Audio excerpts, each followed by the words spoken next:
All right, now welcome back to the channel. Standing out here on Bryant land today. I got a little project that I'm going to be working on, but before I get into the particulars of the project, make sure you hit that subscribe button, hit that like button, hit that notification bell, share these videos, man. It helps the channel and keeps you guys informed of what we got going on out here. Bryant land 365, the days are counting down. So today, the project that I got going on, so I got a food plot, right? I started back late winter, right after deer season. I was trying to get a food plot down before turkey season. Took a little bit to get it going. If anybody's been following this channel, food plots are something that I struggle with. I'm a big time baiter.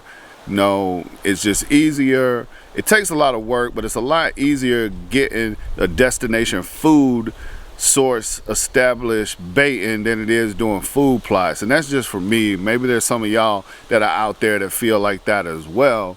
But I started a project. I got the food plot. I actually got it going. I mowed it, and apparently when I mowed it, I messed it up, because when I mowed it, I cut it too short, and now really not a whole lot going on. It's pretty much dead. So I'm gonna wait a little bit, wait till we get like a good rain before I replant this plot. But in the meantime, in between time, I got another product, and I got another product to test, and it's from the folks at ProBlend. So I got a ProBlend protein block that I'm going to put in that area of the food plot.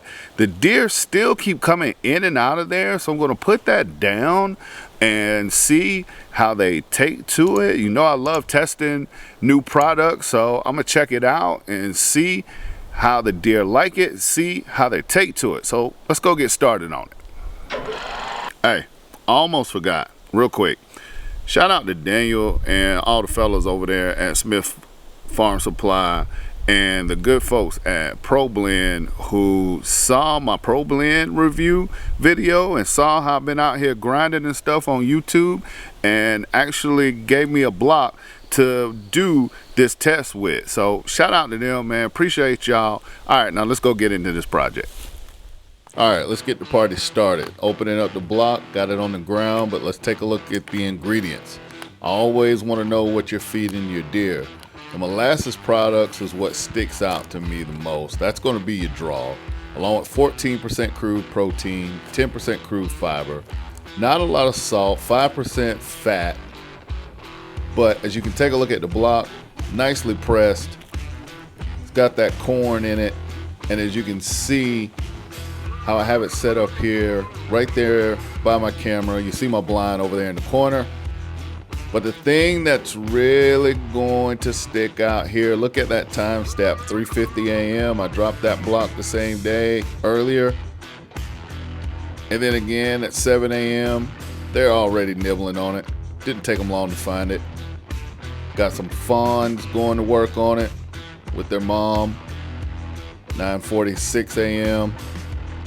And by 7:38 the same day, just look at it. These deer are killing it. You can already see the dust. And then by the next day at 7:21 in the morning, you can't even see the block. And by 9:12, this deer, 9:12 p.m., this deer is looking, hey, where'd the block go? You got to the party late. It's already gone. In the football world, they always say the eye in the sky don't lie, talking about the camera that's watching over practice.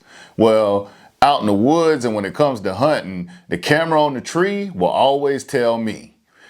Okay, maybe that needs some work and it's not 100% accurate, but you get what I'm going for.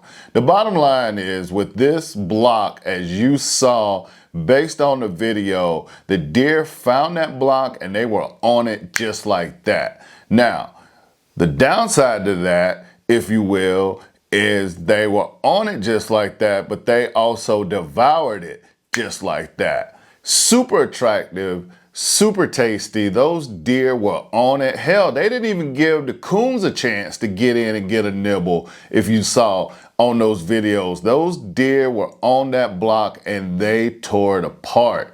Another option for protein. Like I say, the pellets might still be the way to go as far as like a little bit more long-term feeding, but that block draws them in, brings them in, and the deer devour it.